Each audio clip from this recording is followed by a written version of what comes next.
Hello everyone, welcome back to my channel. I hope आप सभी बहुत अच्छे होंगे एंड आप सभी की प्रिपरेशन बहुत अच्छी चल रही होगी।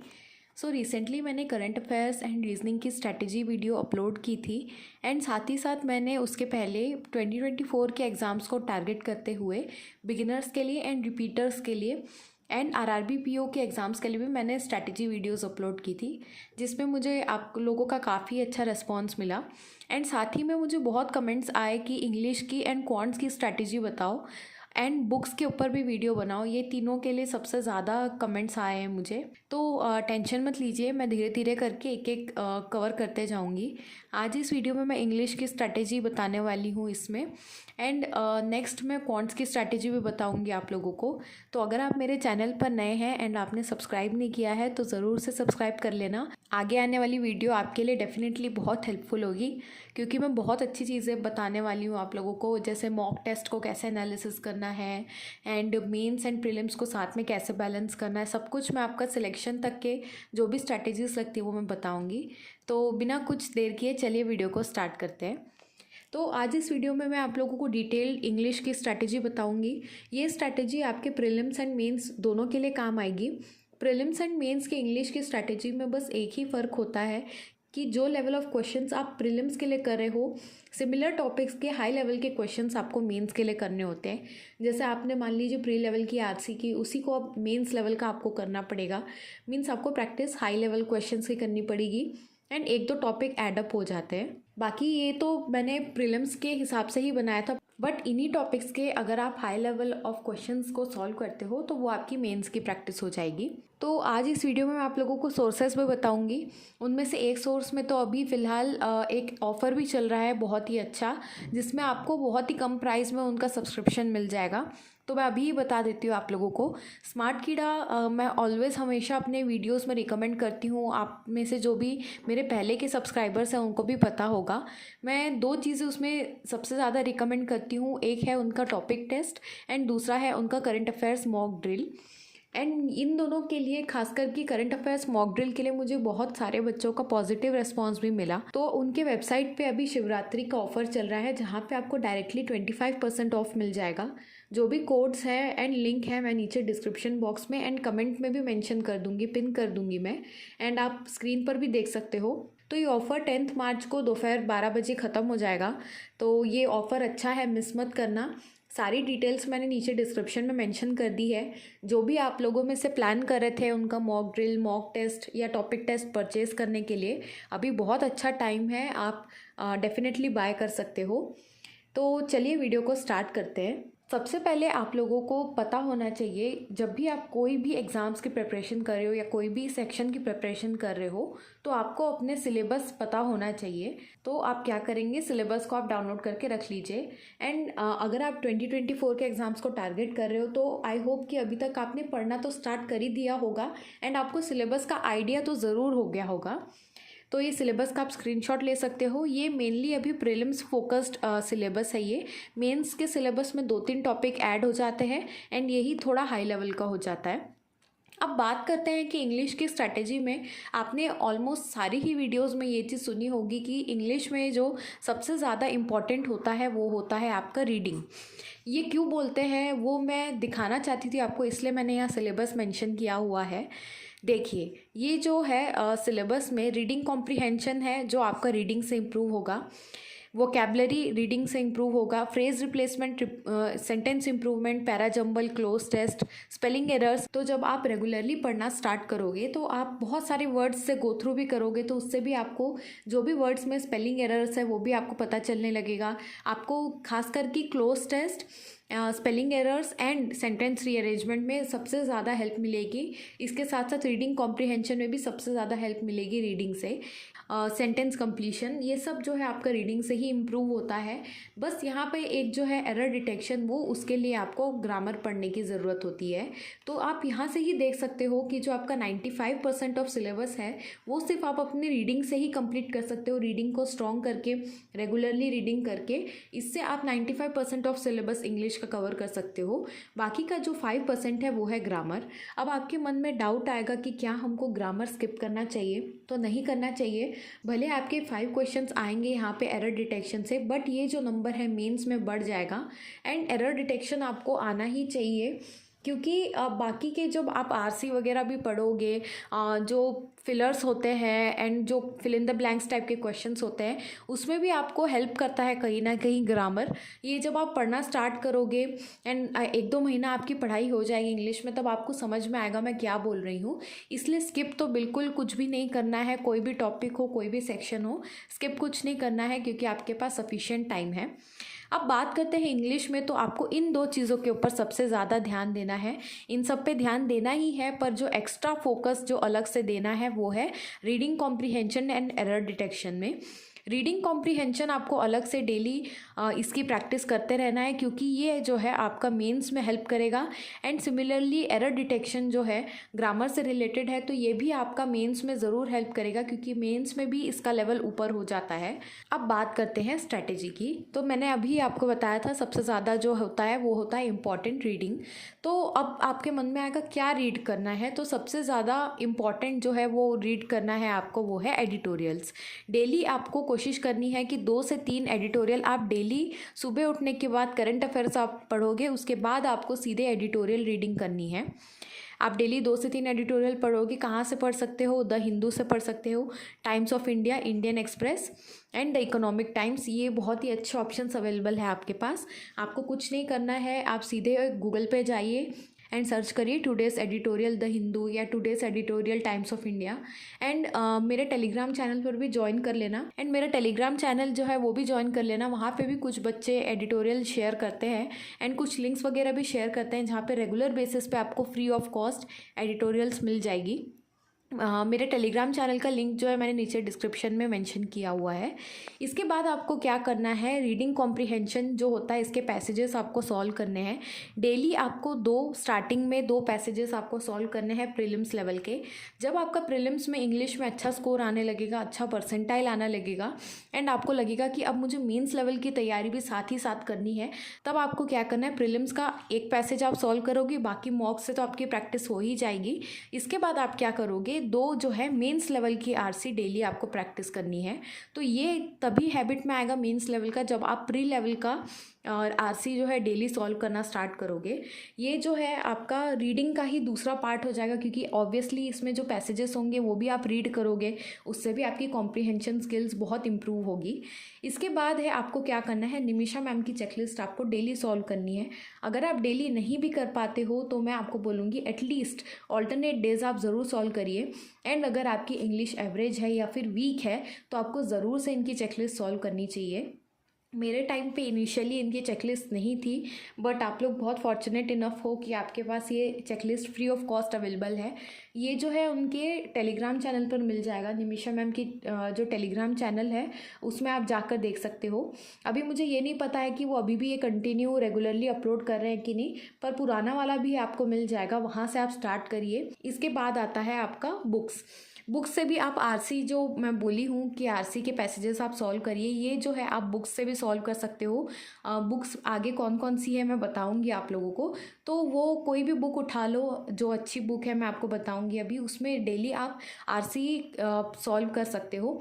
इनिशियली जब आपको बिना टाइमर के प्रैक्टिस करना होता है तो बुक एक बहुत अच्छा सोर्स है। तो वो था आपका जो ग्रामर के अलावा जो पोर्शन होता है इंग्लिश में, उसकी स्ट्रैटेजी।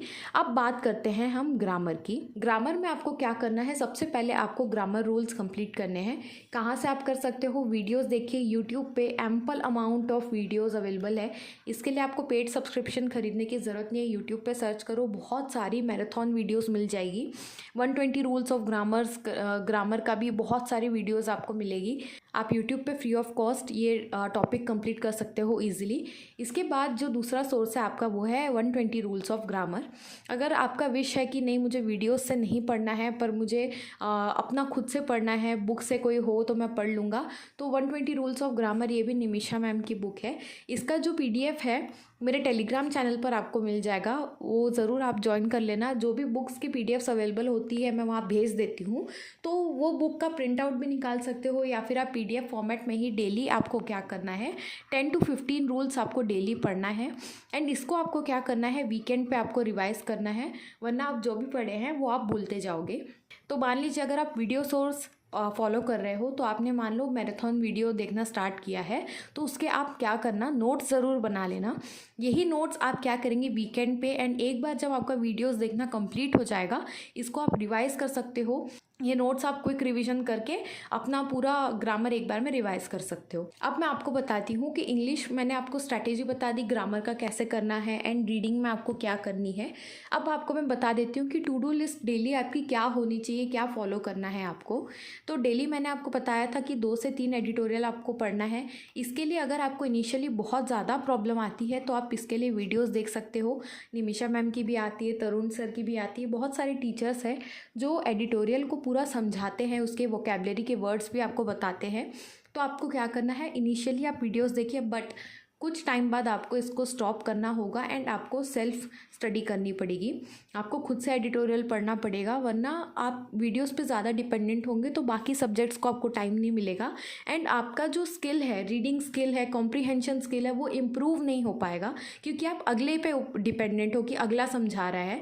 अगर आप चाहते हो कि नहीं मैं एक पैसेज पढ़ूँ और मुझे उसको जल्दी समझना है, जो समझने का टाइम पीरियड है वो मुझे कम करना है, तो जब तक आप खुद से नहीं पढ़ोगे तब तक ये टाइम आपका कम नहीं होगा। इसलिए शुरू में वीडियोस देखो, सीख लो कैसे करना है, एडिटोरियल कैसे पढ़ना है, एंड उसके बाद आपको क्या करना है, खुद से पढ़ना है। अब बात करते हैं वोकेबलरी की। तो बहुत सारे मुझे सवाल आते हैं कि वोकेबलरी कैसे करना है, क्या हम उसको पढ़ना स्टार्ट कर दे एक जगह लिख के। तो 2-3 तरीके के मैंने बच्चे देखे हैं। कुछ बच्चे क्या करते हैं कि कुछ बुक्स आती है, उसमें रोज़ 20-20 30-30 वोकेबलरी के वर्ड्स बैठ के रटने लग जाते हैं। तो ये SSC का एग्ज़ाम नहीं है, बैंक का एग्ज़ाम है, उसमें इतनी कॉम्प्लेक्स वोकेबलरी नहीं आती है कि आपको बिल्कुल ही समझ ना आए, या फिर आपको इसके लिए रटना पड़ जाए वोकेबलरी के डेली 20-30 वर्ड्स। कोई मतलब नहीं है, एंड आपको इतना याद भी नहीं रहेगा। और उसके बाद दूसरे टाइप के बच्चे कौन होते हैं, जो एडिटोरियल में ही वोकेबलरी के वर्ड्स रहते हैं, उसके नोट्स बना लेते हैं एंड फिर उसको पढ़ने लग जाते हैं, उसको रटने लग जाते हैं। तो मैं जब प्रिपरेशन फेज़ में थी तब मैंने भी कुछ वीडियोस देखा था जहाँ पे वो बोले थे कि एडिटोरियल के जो वोकेबलरी के वर्ड्स होते हैं उसको एक जगह लिख लो एंड उसको लर्न कर लो। तो मैंने भी इनिशियली बहुत टाइम वेस्ट किया था। आपने मेरी कोई एक पुरानी वीडियो में भी देखा होगा, मैंने जहाँ नोट्स दिखाया, मैं सारे वोकेबलरी के वर्ड्स डेली जो एडिटोरियल में जो न्यू वर्ड्स होते थे उसको लिखती थी, उसका बाजू में मीनिंग लिखती थी मैं अपने लैंग्वेज में जिससे मैं समझ सकूं, एंड उसको फिर वीकेंड में रिवाइज करके पढ़ने लगती थी। पर मुझे समझ आया कि इसकी कोई ज़रूरत ही नहीं है। मान लीजिए आज कोई एक वर्ड आया तो आप उसको नेक्स्ट, मान लीजिए आपने फिर एडिटोरियल पढ़ा तो बहुत चांसेस होते कि यही वर्ड आपको रिपीट होता हुआ मिलेगा। तो आप जब डेली डेली एडिटोरियल पढ़ोगे तो क्या होगा, वर्ड्स रिपीट होंगे एंड आपको अपने आप उसका मीनिंग समझ आ जाएगा एंड बैठ जाएगा। रटोगे तो ऑब्वियसली बर्डन फील होगा कि अरे मुझे इतना सारा रटना है, एंड और वो याद रहेगा ही नहीं। पर आप डेली डेली जब एडिटोरियल्स पढ़ोगे एंड उसका मीनिंग समझोगे पैसेज के कॉन्टेक्स्ट में, तो अपने आप आपको बहुत सारे वर्ड्स का मीनिंग समझ आएगा। मैंने भी यही किया था। डेली मैं एडिटोरियल पढ़ती थी तो बहुत सारे वर्ड्स रिवाइज होते थे एंड धीरे धीरे करके उन वर्ड्स का मीनिंग भी मुझे याद होने लग गया था। इसके बाद आपको क्या करना है, डेली RC के 2 पैसेजेस सॉल्व करने हैं। तो पहले इजी लेवल के पैसेजेस करिए, जैसे कि आपने पहले क्लरिकल लेवल के प्रीलिम्स के पैसेज किए, फिर उसके बाद PO लेवल के पैसेजेस सॉल्व करिए। वो आपको अपने आप इम्प्रूवमेंट दिखेगा एंड आपको पता चलेगा कि नहीं मुझे अब अपना स्टेप अप करना है लेवल। उसके बाद आपको क्या करना है, जो बाकी मैंने टॉपिक्स मेंशन किया था शुरू में जहाँ पे मैंने सिलेबस लिखा था, वो सारे टॉपिक्स के आपको 2 सेट्स ऑफ क्वेश्चंस लगाने हैं। एक सेट में 5 क्वेश्चंस होते हैं आपके। तो आपको क्या करना है, मिनिमम ईच टॉपिक के 10 क्वेश्चंस को सॉल्व करना है। आप बहुत सारे सोर्सेज से कर सकते हो, बहुत सारे अवेलेबल है। प्रैक्टिस मॉक में आता है, टेक्स्ट बुक आता है, स्मार्ट कीड़ा आता है, गाइडली आता है। बट अगर आप मेरा पर्सनल रिकमेंडेशन अगर पूछते हो तो मैं आपको हमेशा यही बोला है मैंने कि स्मार्ट कीड़ा का टॉपिक टेस्ट आप प्रीफर कर सकते हो। इसके बाद है कि जैसे मैंने आपको बताया कि सारे टॉपिक्स के 10 क्वेश्चंस आपको डेली सॉल्व करने हैं। तो आप ये अलग अलग करोगे, एक एक टॉपिक का सॉल्व करोगे। पर अगर आपको किसी दिन लगता है कि नहीं एक ही जगह मुझे ये सारे क्वेश्चंस को चाहिए, जब आपको लगता है कि नहीं मेरा एक एक टॉपिक जो है वो अब मेरा स्ट्रॉन्ग हो गया है, टॉपिक वाइज मेरी स्ट्रेंथ बढ़ गई है, अब मेरे को इकट्ठा क्वेश्चंस चाहिए ताकि मैं सेक्शन अच्छी तरीके से सॉल्व कर सकूँ, तो आप क्या करना, स्टार्ट करें निमिषा मैम की चेकलिस्ट से। तो मैंने आपको बताया था। इसका ऑल्टरनेट ऑप्शन है, आपका गाइडली का पीडीएफ भी आता है, उसको भी आप डाउनलोड करके सॉल्व कर सकते हो। इसके बाद आपको क्या करना है, जैसे आपने डेली ये सब मैंने बोला आपने प्रैक्टिस किया, आपको क्या करना है, अब एक सेक्शनल टेस्ट वीकली आपको देना ही है। अगर आपकी इंग्लिश वीक है तो डेफिनेटली आपको ये चीज़ बिल्कुल भी स्किप नहीं करनी है। शुरू शुरू में जब आपने पढ़ना स्टार्ट किया है एंड अभी आप सिर्फ एक एक टॉपिक को स्ट्रॉन्ग ही कर रहे हो, तब आप क्या करिए, सेक्शनल टेस्ट वीकली एक दीजिए। जैसे जैसे आपकी पढ़ाई आगे बढ़ती जाएगी, पूरा प्रीलिम्स का सिलेबस कंप्लीट हो जाएगा एंड आप थोड़ा मेंस का भी पढ़ाई इनकॉर्पोरेट करने लगेंगे, तब आपको क्या करना है, इसको बढ़ा के आप 2 सेक्शनल टेस्ट इंग्लिश का वीकली कर सकते हो। इससे क्या होगा, जैसे ही आपने ये वाला मैंने जो पार्ट बताया, इससे आपका टॉपिक वाइज स्ट्रेंथ बढ़ेगा, आपका एक एक टॉपिक जो है वो स्ट्रॉन्ग होते जाएगा। इससे क्या होगा, आपका सेक्शन की तरह अप्रोच, सेक्शन की तरफ आपका अप्रोच बढ़ेगा, क्योंकि आपको ये भी सीखना है कि कौन से क्वेश्चंस मैं पहले टैकल करूँगा, कौन से क्वेश्चंस मैं बाद में टैकल करूँगा। ये भी मैं आपको आगे बताऊँगी कि इंग्लिश में कौन से क्वेश्चंस को पहले करना है, कौन से क्वेश्चंस को बाद में करना है। ये चीज़ आपका जो है, एंड एक सेक्शन में स्पीड भी होती है, वो भी आपकी सेक्शनल टेस्ट से आएगी। तो इसमें भी आपको पहले क्लरिकल लेवल का करना है एंड उसके बाद आपको पीओ लेवल का करना है। कभी भी एकदम ऊपर लेवल से स्टार्ट नहीं करना है आपको। अब बात करते हैं सोर्सेज की। तो बुक्स में आप क्या कर सकते हो, टेक्स्ट बुक 4000 प्लस एक बुक आती है वो, एंड 120 रूल्स ऑफ ग्रामर, ये दोनों ही बुक्स बहुत अच्छी है। इसका जो है पीडीएफ मेरे टेलीग्राम चैनल पर आपको मिल जाएगा, तो परचेस मत करना। कोशिश करूँगी इसका भी अगर पीडीएफ होगा तो मैं भेज दूँगी वहाँ पर। आप मेरे टेलीग्राम चैनल पर एक बार मैसेज छोड़ देना, किसी भी बच्चे के पास होता है तो वो सेंड कर देते हैं वहाँ पर। इसके बाद है क्विजेज़, आपको क्विजेज़ ज़रूर से देना है। जैसे मैंने आपको बताया था, टॉपिक वाइज 10-10 क्वेश्चंस के सेट्स लगाने हैं, तो आप बुक से भी कर सकते हो, क्विजेज़ से भी कर सकते हो। क्विजेज़ से क्या होगी, उस एक पर्टिकुलर टॉपिक को सॉल्व करने में आपकी स्पीड बढ़ेगी, टाइम कम लगेगा। आपके पास ऑप्शन है प्रैक्टिस मॉक, गाइडली, स्मार्ट कीड़ा, टेक्स्ट बुक, बट मैंने आपको पहले ही बताया था मेरा जो personal favourite and personal recommendation है वो है स्मार्ट कीड़ा। इसके बाद है आपको सेक्शनल टेस्ट देने हैं, किसी का भी आप दे सकते हो। एडिटोरियल्स का मैंने आपको बताया था सोर्सेस। पीडीएफ्स के लिए निमिषा मैम की जो चेकलिस्ट है ये फ्री ऑफ कॉस्ट अवेलेबल है, एंड इसका ऑप्शन मैंने आपको ऑल्टरनेटिव बताया था, गाइडली का पीडीएफ भी आप डाउनलोड करके कर सकते हो। तो आई होप आपको ये वीडियो हेल्पफुल लगी होगी। अगर लगी तो मुझे कमेंट करके ज़रूर बताना। आगे मैं क्वांट्स का डिटेल्ड टू डू लिस्ट के साथ में सेक्शनल स्ट्रैटेजी भी बताने वाली हूँ, दोनों मैं उसी में मेंशन कर दूंगी, to do list and strategy. बस अगर वीडियो हेल्पफुल लगी तो कमेंट करके बता देना वीडियो हेल्पफुल लगी, मुझे बहुत मोटिवेशन मिलती है आगे वीडियोज़ अपलोड करने का। तो आज के लिए बस इतना ही, मिलते हैं नेक्स्ट वीडियो में, तब तक के लिए बाय बाय।